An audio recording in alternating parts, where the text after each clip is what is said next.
So, hello everyone. Good afternoon, or good evening, or good morning. Welcome to the our series of webinars of LATAM Dispute Board Awareness. Uh, I would like to thank DRBF and AACE to, for having put this together.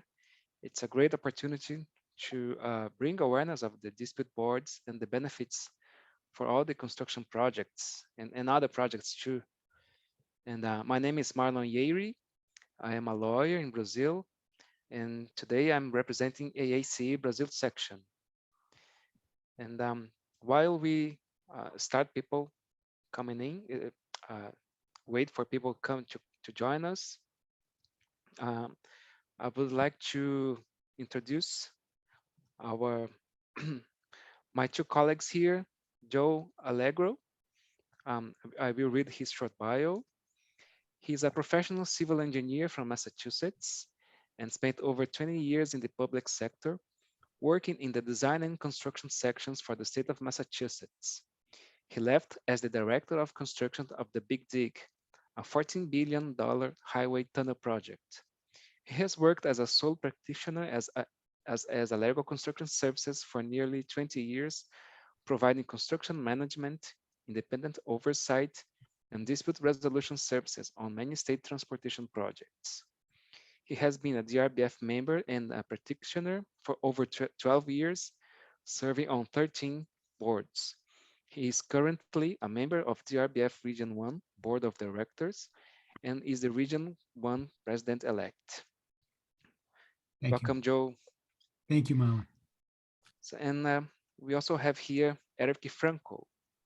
He is a specialist in construction engineering projects and disputes in Latin America, Europe, and Asia. As in-house counsel, external counsel, arbitrator, dispute board member, and legal expert. Currently works as dispute global expert at the ENGIE Group and general counsel at ENGIE in Peru. Lecturer in construction law and dispute prevention resolution in Peru, Chile, and Argentina. He managed translation and adaptation of the FAC1 Framework Alliance contract into Spanish. MSc in Construction Law and Dispute Resolution, King's College London. Member of the ICC Arbitration and ADR Commission and the ICC Latin American Group. Welcome, Eric. Thank you very much, Marta. Thanks, Eric. So the idea here is to talk about the challenges and opportunities in dispute boards in construction projects, not only in the US, but also in Peru. And we will start making some questions here. So we will try to extract the best of their expertise here. So I think we can start now. And the first question will be for Joe. Joe, just to warm up, could you please explain what a dispute board is? Sure. And I'm going to talk from my experience in the United States. Typical, I think, is it's on a government type project. A lot in the horizontal fields, highways, bridges, tunnels, transit, that type of a project. That's the typical. And what it is it's I'll explain the real quickly the dynamics of it, and then maybe some of the benefits of it and some of what comes out of it. But what it is it's typically a 3-person board that's selected by the two parties. So the two parties get together. It's written into the specifications for the contract. The two parties get together. They select 3 members to serve as this board, and the board is independent of either party. That's a really important point. The board has to have no conflicts, no connections or ties to either party. So those 3 folks, they're typically chosen for their experience. You'd want to have people who have experience in the technical type of project it is, as well as things like the project delivery. For example, if it's a design build project, you want to make sure the board members have design build experience.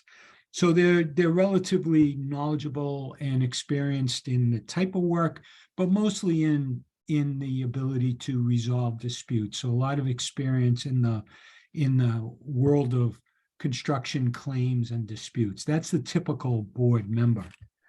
So those folks are brought together, and it's really important that the parties bring them on right at the beginning of a project. And they're assembled at the beginning of the project.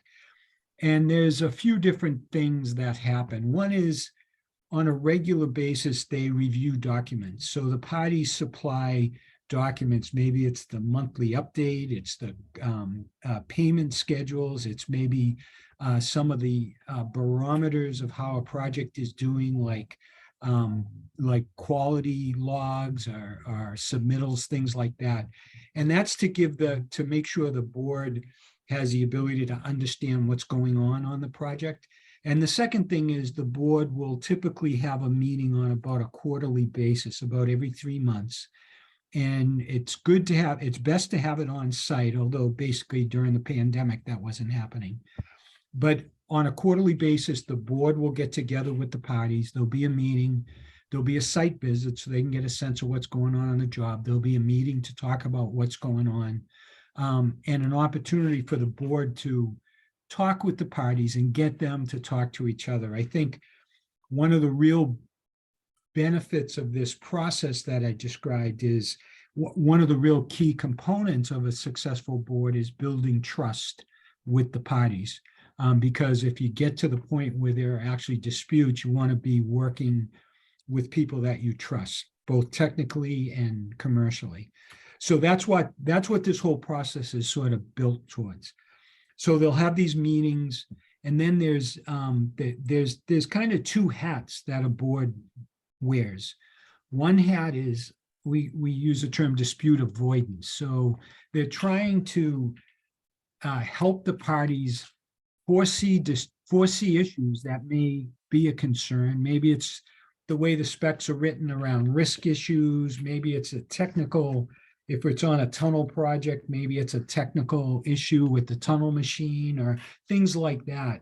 Sort of bringing it up by use of pointed questions to get the parties to think about those issues and be able to avoid those disputes, either resolving them quickly or coming up with a way to just avoid that technical problem. So that's the dispute avoidance hat. Then there's the dispute resolution hat, which is where the board is available if the parties reach an impasse. Typically on a commercial type of a dispute, they will present to the board, and the board will give them their opinion. So Kim, if you could show, I have one slide I do want to spend a couple minutes on. Kim, if you could show that slide now. So it's one of my colleagues shared this with me a while back, and I think it's really illustrative. And it's basically talking about the different methods of dispute resolution. So we call it the ADR continuum. And as you could see, from left to right, it sort of measures time and cost. And from on the vertical axis, it sort of measures control, right? So if you're in the green shade, generally that means it's a lower cost, less time, and it's more in control of the parties. As you migrate towards the red, you're spending a lot more money, you're spending a lot more time, and you're losing control. So the way to think about this slide is at the top left corner is that's the real collaborative resolution, a collaborative process. And the bottom right corner is much more adversarial. So you see, you start with, if you go down that continuum, you're starting with just unassisted negotiation. So it's just the two parties getting together, talking about it and resolving it. I mean, there's nothing that's lower cost, quicker, or more in their control, right? And this thing runs all the way down to jury trial, which is the longest time, the most cost, and the parties completely lose control. They're going to be told what the answer is. They're not going to resolve it themselves. So it kind of talks to the various points, and I'm not going to go through it all. I am going to point out, though, the dispute boards are listed here in a few spots because that sort of represents those hats I was talking about. there's regular meetings and dispute avoidance. That's the first time dispute boards are listed on this. And that's really, as you can see, it's maybe not as collaborative as unassisted negotiation, but it's a pretty collaborative process. It's the parties getting together, talking with the board, and then resolving stuff. And then if you go down a little further, there's an advisory opinion, which is when the parties actually, it's not just a conversation, but the parties actually informally present an issue to the DRB to get their take on it. So that's sort of an advisory, very informal. And then there's a hearing, which is more formal. So it takes a bit of time to prepare for that and present it. But the dispute board hearing is on this continuum. It's sort of in the yellow, if you will. One of the points beside this continuum is I do want to point out for folks to make sure they understand that a dispute board is making a recommendation. It's a non-binding point as opposed to, say, a jury trial or in a lot of cases of an arbitration. It's really a non-binding. So the DRB is going to help by the party still will control the decision. They have the control. They have the say. The board is presenting assistance and advice to them by virtue of these processes. So that's kind of the general steps and the general description of what a dispute board is. Joe, thank you for this rich introduction. Now, I would like to ask Eric a direct question. Eric, when is it worth having a DB? Thank you very much, Marlon. Building on what Joe has said, so we have the prevention function and the resolution function. And as Joe has said, the DB can issue, depending on the type, because there are different types, can issue recommendations or decisions. And a key concept here is whether decisions or recommendations are binding in the first place, and whether they are final if we go to the resolution part. And also you have a standing dispute board or ad hoc dispute board. So there are also these two options we have. So really, as there's no legal framework for dispute boards, and unless in some countries there might be some regulations for public procurement, for the use of public procurement dispute boards on this context of public procurement, but generally it's subject to the agreement of the parties. So the parties are free to design it however they want. So it's pretty free. So it means that it can be adjusted to the project, but it also means that sometimes it can be pathological as well. So we need to be careful how much we want to tailor-made it. I would say that, as Joe has said, if we go to the top of the pyramid he was showing, the top tip is green, right? It's direct negotiation and assisted negotiation by the parties. I am a great believer on direct negotiation, and I think that is the way most disputes are settled in business, in reality. And all the business that goes around disputes is dealing maybe with 2% of the disputes, of the hundreds of disputes. Every day there are disputes, there are differences of opinions between parties, and they manage to settle them out, to agree amicably, right? So that doesn't need an assistance. So if that's the rule, when do you need a dispute board? And for me, the tipping point will be whether the parties are happy, they are satisfied with their projects, or they are frustrated, or they are unhappy with the way their projects are being developed. And many, like, if you have a lot of disputes, if you're not able to agree on things with the other party, if your projects are paralyzed or suspended, or there are struggles, you're struggling all the time with your project, um, then you need help. Let's say if you need help, then dispute board is a great tool, right? But many times you don't need help, and if you don't need help, it's fine. You don't need help.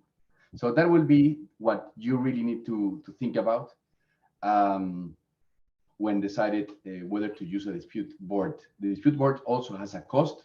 It's not very significant if you compare it to the project, but it has a cost, and it also let's say includes more a little bit more of work for the parties because it's facilitating the relationship, but it's also adding some extra work to the parties that it can be tremendously beneficial if things if you are if you need that help.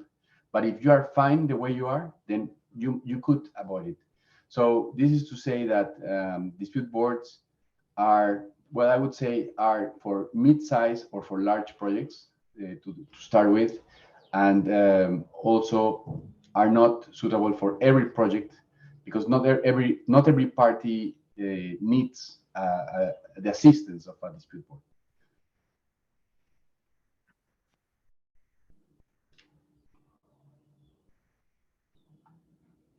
Marlon, you're not, John, you're mute. Yep. No,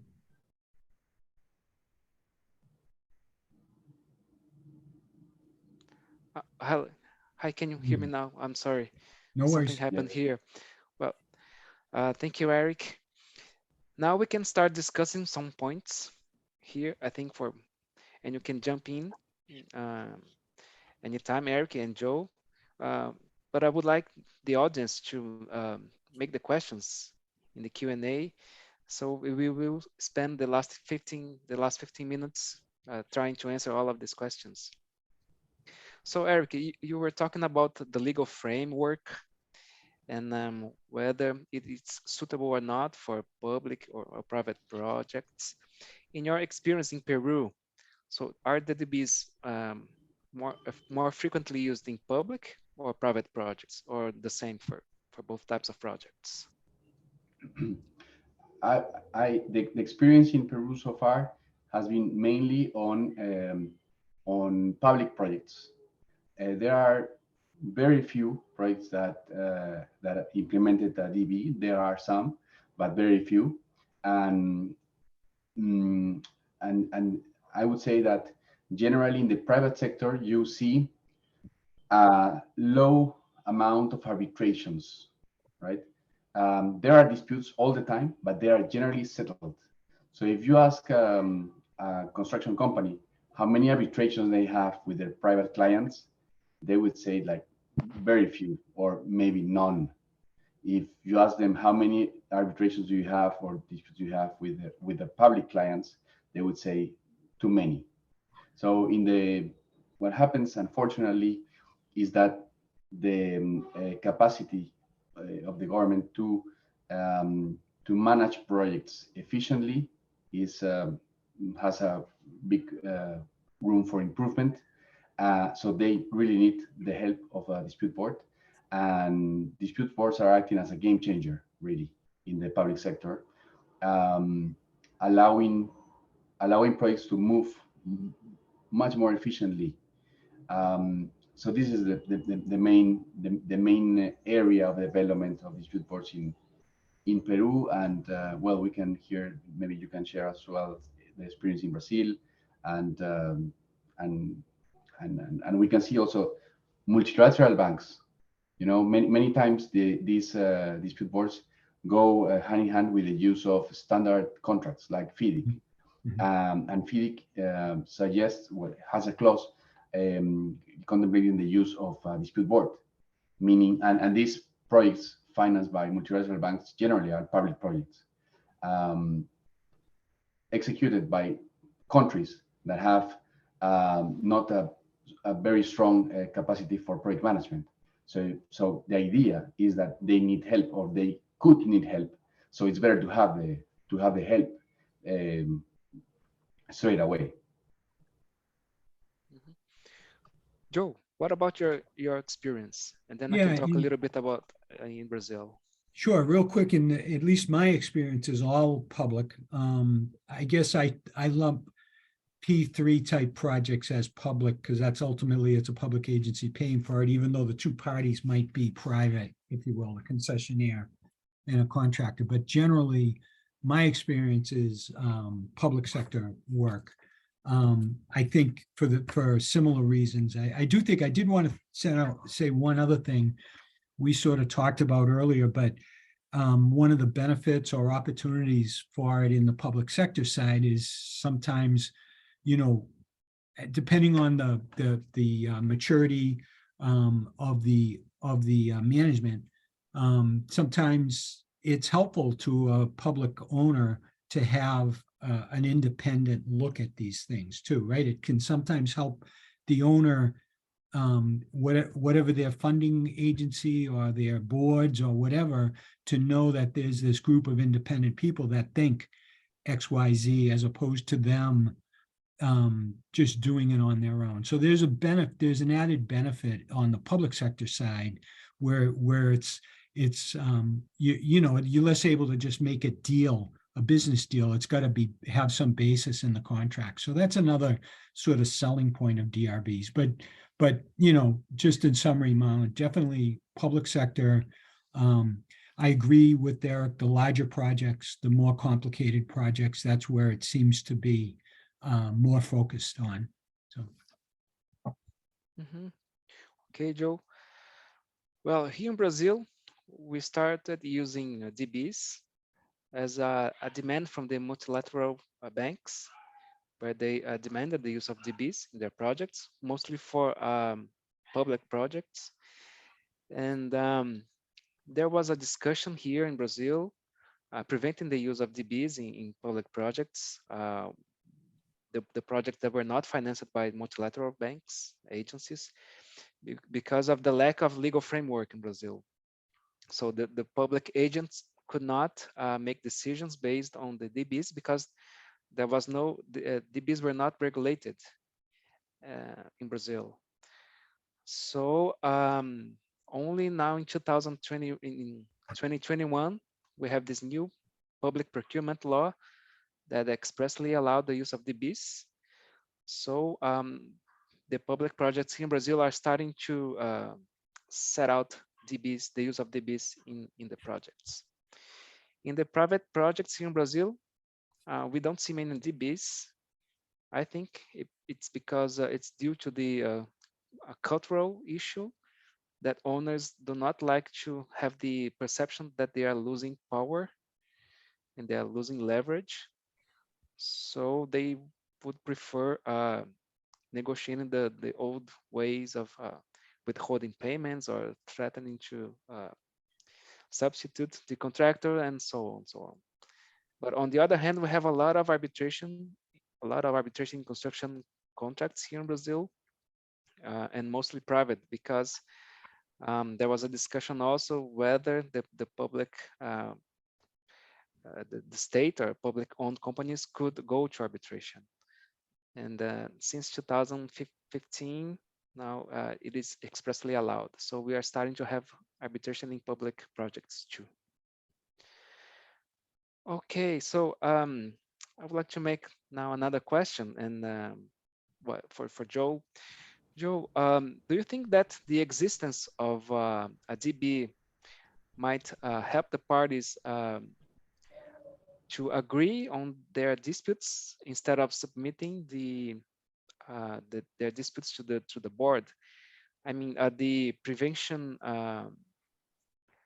feature of the DB is enhanced by the mere presence of the dispute board? Yes, I am a firm believer in that, and I've seen it in practice. I think there's a couple things I'll mention. One is, again, I really briefly mentioned that advisory process, and it's a really simple process, and it's really, I try to tell my clients to think about it as it's as if you're just asking the person sitting next to you, sort of bouncing something off them, right? So if the parties are sort of disagreeing on something, but they haven't really bogged down into a a very firm, hard position. In other words, they haven't like sent a letter that they can't take back. You know, it's a great opportunity to talk about it, and the advisory process allows them to do a very simple presentation to the board to get their input in it. The board can give them their input. Oftentimes, it's just verbal. It's not even written, and it's just a verbal input that says, yeah, based on what we see, this, you know, this is probably the answer. And then the parties can use that. They don't have to agree. They could still pursue it as a dispute, but it gives them a very, very early indicator of the probable merit of an issue, and can use that to make a resolution. So it's that real-time opportunity for resolving disputes, and again, for the parties to control it. The other thing I'll say is that, at least in my experience, Marlon, what I've heard from contractors is that the process of going, first of all, I want to make a point that generally speaking, the spec that has a DRB will say the DRB is a mandatory step in the contract before you could go to an appeal to either a court or an arbitration, right? So you have to use that step. It's not mandatory as in a decision, but it's mandatory as a process. And it's not a simple process. It's takes some time to develop position papers and things like that. Contractors have told me when I was working for an owner that it's almost like a deterrent. So they're not gonna spend the time and money to put forward a really sort of a specious claim. They're gonna resolve it because they don't want to spend that kind of time and money, and they don't want to go before a board that they hopefully have built some respect with over the course of the job. So I think from those two perspectives, the informal advisory type process and the deterrent, it definitely helps the parties resolve issues and get together without going through a real difficult process and or court. And I think that's what the statistics show. Marlon, if I may add something as well. You were talking about owners fearing losing leverage. And here, I think the key point is that most of the disputes really are, let's say, reasonable doubts from the project team, let's say. So they are fair dispute, let's say. No one is trying to hide a mistake, right? So this is what happens normally, right? There are some times where someone made a mistake and wants to hide it, creating an artificial dispute, right? And that's a different story. But many times it's just a fair doubt about how to construe the contract, about how to apply the specs, whatever. And in these cases, well, you need to decide to sort out what is the way to construe the contract, right? Or understand the specs. That's it. So you don't care really if it's 100,000 more or 1,000 less. You want to pay whatever the contract says you want to pay, and that's it. And then if you take that approach, then it doesn't care whether you lose leverage or not. But there's a disruptive element when someone makes a mistake, and then it's about paying 100 more. Could be because someone made a mistake while drafting the specs, while drafting the contract, while sending a letter, whatever. And then is when owners want to retain the leverage they have, because the cash flow is going from them in direction to the contractor. And if they can retain the cash flow, then they have more leverage. And that leverage will be basically for covering situations where basically someone made a mistake, or there's a claim coming from the other party and you want to have something to be in a better position to negotiate. So this is very interesting dynamics, but in the end, you want the project to be completed. And for sure, dispute boards help help the project being successful as a whole, and promote fair play. What some people might not like, but it's fair play. And in relation to this, is linked to non-binding opinions. Um, because if you have a fair doubt and you receive a non-binding opinion from people you respect, technically, ethically, then you will follow it, even though it's not binding, right? Because you want to clarify the doubt, and this is helping you clarify the doubt. And so I've seen many times parties just follow the opinion, the recommendation, without it being binding. And even in the public sector, it's really amazing, because the general idea is that civil servants are very fearful of their own liability, let's say, or taking decisions. And then you will say, they will only take a decision or move in certain direction if there is a binding decision. But many times they do it also with non-binding opinions, right? Also, these non-binding opinions serve as supporting documentation to back what they are doing. So maybe they just need that. They just need a little bit of backing to support what they are doing.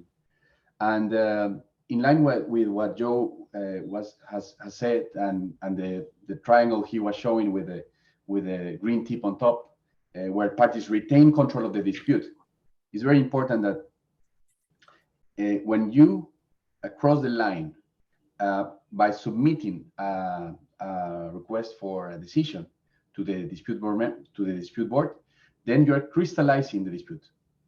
Let's say, for example, it's a 20-day extension of time claim.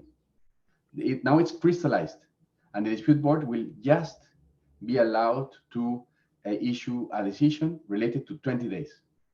But before that point, you can negotiate, and you have 20 days here, extra words here, other 5 days there, other 20 days over there, and you can mix a bit. You can trade. You can find trade-offs, and you can settle. You have more flexibility to negotiate. And this you can do before escalating the dispute to a formal submission, and this can be done even in the public sector, because maybe when I'm saying this, some people say, well, this is impossible in the public sector. No, this is possible in the public sector. Why? Because we're talking about gray areas. We're not talking about things that are black or white. If things are black and white, then there's no room for discussion. But if there's gray areas, then by definition, you have the possibility to find an intermediate point. And this can be done before the dispute crystallizes.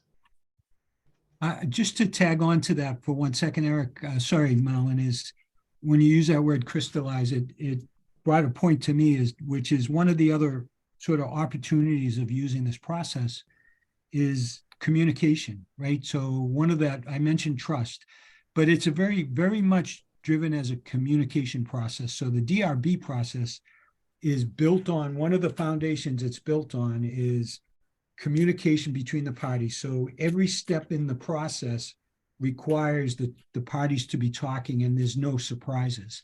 And I've had at least 2 cases that I've been involved with, and there are people with more experience than me, where a dispute was being discussed and it went all the way to a formal hearing. So there were letters back and forth. There was a lot of discussion. At the formal hearing, somebody on one side said something, and the person on the other side kind of, you saw like the light bulb go off, kind of like, oh, I didn't know that's what you meant, right? And they actually asked us, please don't give us a recommendation. Please sit on it for a while. We think now that we've had this hearing, we think we can resolve it. So it's really, it's interesting. Like when you talked about that crystallized word, Eric, it really, the process, I mentioned it's burdensome. It takes time and effort, but it does present to each party the opportunity to make their very best case, by the people who know the job, right? That's the other element of it. It's not lawyers and judges 5 years removed. It's the superintendents and the project managers that are making that case. So that communication piece is really an opportunity that the DRB process brings to the contracts. So, in your opinion, the dispute board may help to increase the quality, let's say, of the project management. I mean, the communication processes and the registry of the documentation of the facts and everything, because they have to speak more frequently, they have to exchange documents Yeah, and so on. and they have to, by virtue of us, the board being independent and neutral, they can't just sort of talk about, I don't like this person. They've got to have a reason to have a position, and the reason has to be founded in the contract, right? So it's, I agree, it's a gray area, but it's based on black and white in the contract. It's got to be someone's interpretation of what's in the contract. So yeah, I think you can say that. Not by any means am I saying people are not good managers, but it forces that communication that might not otherwise happen. A lot of times I'm on a project and the communication is fantastic, right? But sometimes it isn't. And sometimes getting together every 3 months and talking about what are the outstanding issues, it really opens up some doors for the two parties to talk and ultimately resolve stuff. And Marlo, seeing from a different perspective, I think it's very clear to illustrate that disputes arise when there's an uncertainty about something. It can be the facts or it can be the law, but there needs to be an uncertainty, because if there's no uncertainty, then it's black or white, there's no dispute. There has to be an uncertainty. And the fact that the dispute board is standing all along the project, it creates a lot of contemporary records. And the dispute board that is going to decide finally the dispute knows all the facts. So many disputes will just evaporate because there's no doubt about the facts. Maybe in arbitration, 2 years after, we can discuss whether the materials arrived on a Tuesday or on a Friday. And that can be a big discussion, difficult to prove. But in a dispute board, like 2 weeks after that, everybody knows that they arrived on Tuesday. There's no issue about it. So there's one dispute that just evaporated, right? And the same with the law. Let's say if someone has a doubt about how to read the contract, maybe you can all read the contract together. Okay, let's read the clause. What do you understand? What do you understand? And fine, it evaporates. And whenever you reach the dispute crystallizes, then it will be much narrower, and it will be more transparent and more true. Let's say it will be a true dispute. In arbitration, well, of course, we practice arbitration as well, but in arbitration, there's a key concept called the theory of the case, right? And the theory of the case is basically telling your side of the story. And you can make up a lot of things because it was a long time ago. People have moved, evidence is limited, whatever. You can build up a story for the tribunal. But in a dispute board, you cannot build up the story. They have been there. All the participants are there. The evidence is there. You cannot build up something. You need to be. It's a more transparent dispute. So this is a very, very interesting dynamic that is different from arbitration, and also help evaporate disputes before they escalate. Very interesting, Eric. And about the quality of the decisions or recommendations, in your experience, have you ever have any decision challenged or that go that ended up in an arbitration? Because the DBs, they follow the principle pay now, argue later, so they don't prevent a party, dissatisfied party, to go to arbitration. Do you have any experience in one party challenging the or issuing a notice of dissatisfaction. Dissatisfaction. Yeah, I know I do. Yes. I do have that experience where they did not agree with, but again, it was a typical and non-binding recommendation, and the parties did not agree. I wouldn't say, I would say that's in the minority of issues, but I've definitely had that experience. And typically, again, the contract spells that out, spells out what the parties' rights and responsibilities are. And after a recommendation is made, you know, again, it's typically a precedent to going to either an arbitration or a court. So yeah, I've had that experience, Marlon, where they And didn't agree on where they didn't agree on the DRB recommendation. I would say that from a strategic point of view, if you, let's say, lose in a DB decision, then it's you would lose nothing by saying that you reserve the right to challenge this in an arbitration. So it's very common that the losing party reserves the right to challenge this later on. But what generally happens is that by the end of the project, you decide, like, you see all the decisions and your project, and you see whether overall you have it's worth it going to arbitration, or whether, like, roughly it's fine, right? Um, so this is something that happens, and another discussion that is very frequent is whether to allow a challenge of the DB decisions during the project or just after completion of the project. And especially in some public procurement context, there's a tendency to think that, you know, we're focused on completing the project, so argue later. And then that's a temptation to say an arbitration can only be initiated after completion. But I personally think that's generally a mistake, because there are some disputes that can have very high stakes, if for contractor or for the owner, and they might be so important that you could want to challenge them straight away and not wait, let's say, 1 year or a year and a half to start arbitration. So that's something to keep in mind as well. And one other point on that, Eric, is that at least up here, some places allow the DRB recommendation to be allowable in court, and in some places it's not.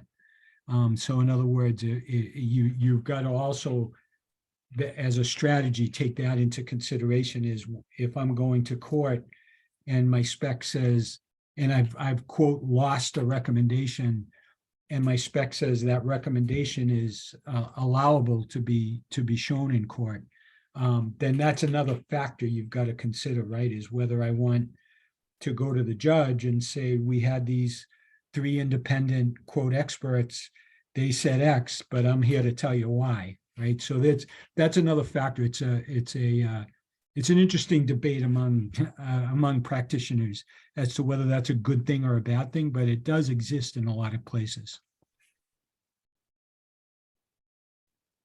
Thanks, Joe. Talking about the DB members, what would be the necessary skills for being a good member of a DB? Do you want me to take that? I'll start Yes, with, please.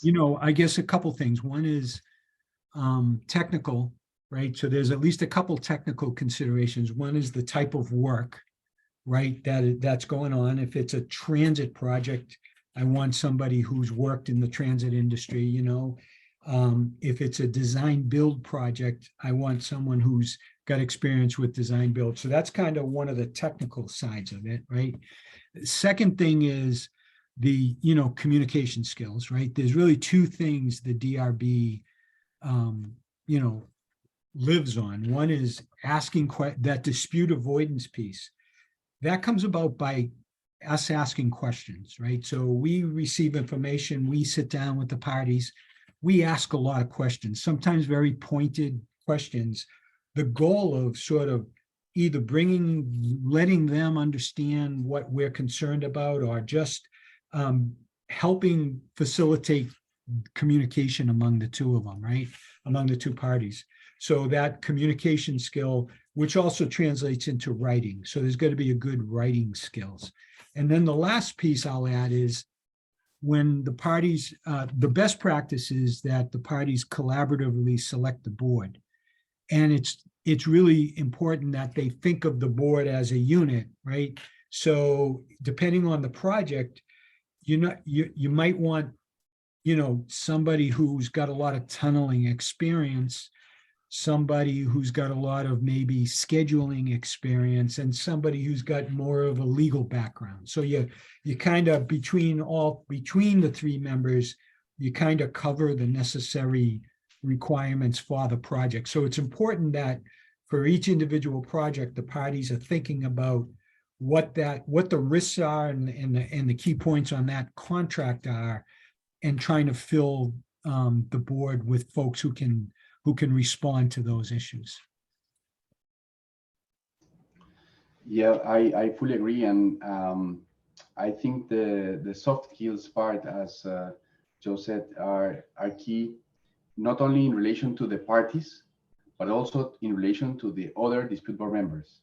So it will be a dispute board member that is also a team player, let's say, that it's not about him, it's about the board, let's say. Yeah. And the board acting to help the parties, right? And then there's a discussion that always goes around about whether the dispute board member should have a technical background or have a legal background. And that's a classic discussion. And some people say, well, it's mainly technical. But I've never come across a dispute that is purely technical. Right. Actually, many times, they have very substantial legal components and are quite challenging.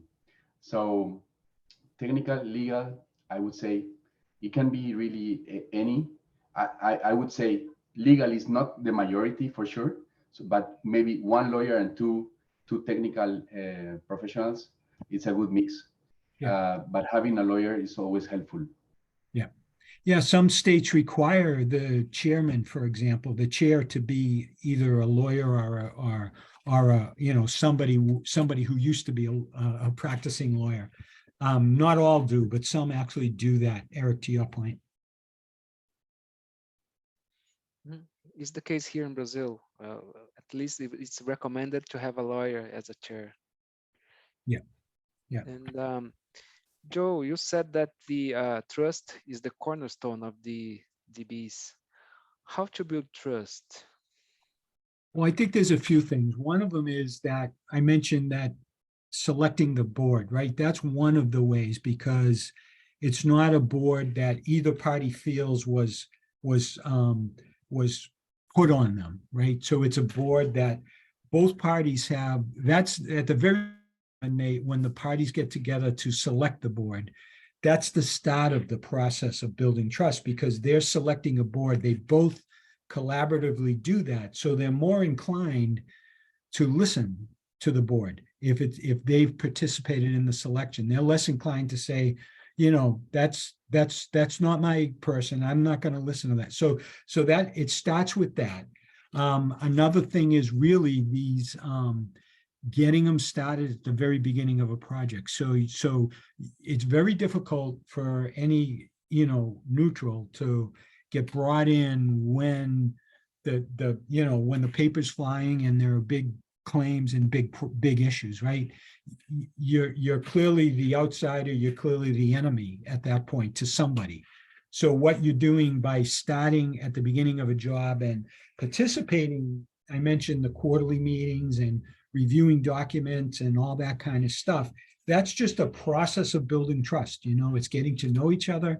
It's them by virtue of your questions, things like that. It's building that trust. The third thing I'll mention is that one of the real tenets, at least of the Dispute Resolution Board Foundation, is no conflicts, right? So it's very, very important we always sign a conflict statement saying we have no conflicts, no financial conflicts, no, I didn't used to work for this contractor, I didn't, whatever it is.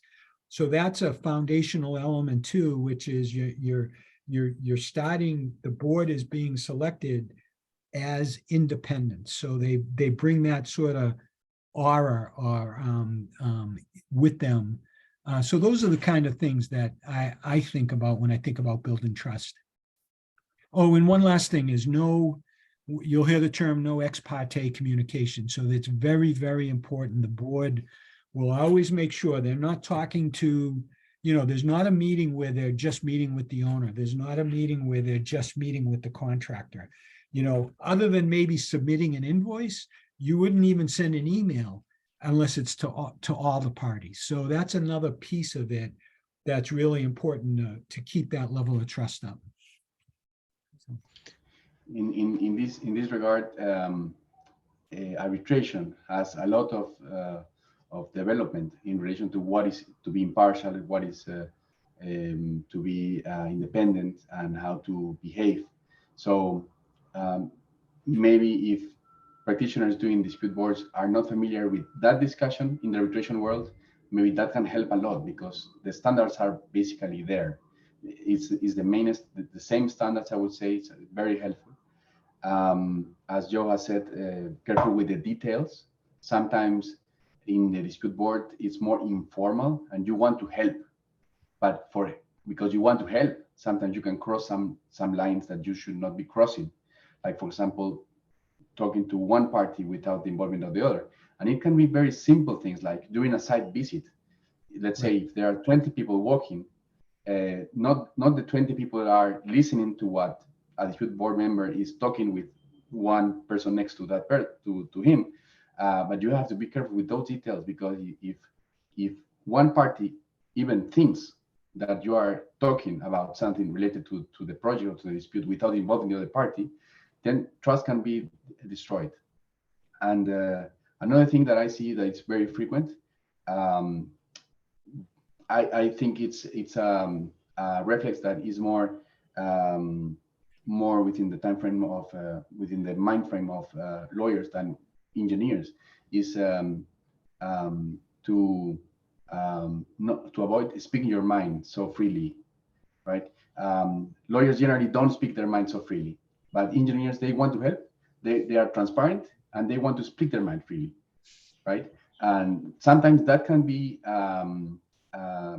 that can destroy trust because the other party might take it wrong, and also it can be taken as an prejudgment as well. Yeah. So those details you have to be very careful. Yeah. Mm-hmm. Very good considerations from both of you. So we are getting close to the end of our session, but we have time to answer some questions here. We have one from the audience. From Samson.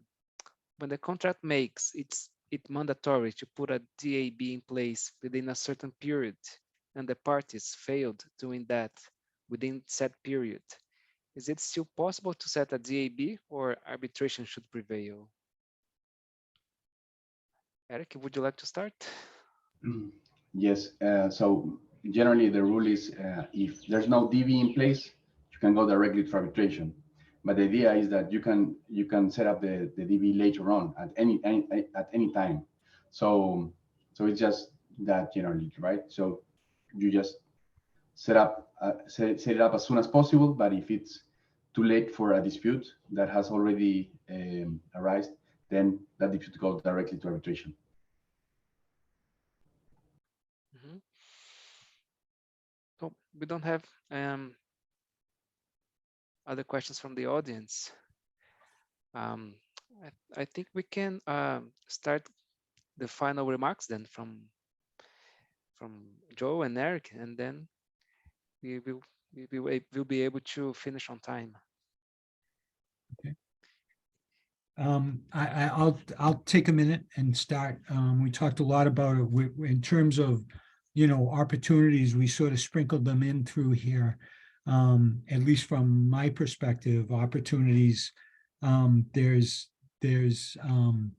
I'll mention, not to make a commercial, but an opportunity for the audience, that the DRBF has an awful lot of resources, a great website, information represented by members in over 70 countries. So it's a resource that's out there for people who are interested in learning about the design build process. In terms of challenges, I think, in my mind, the challenge really comes down to education. It comes to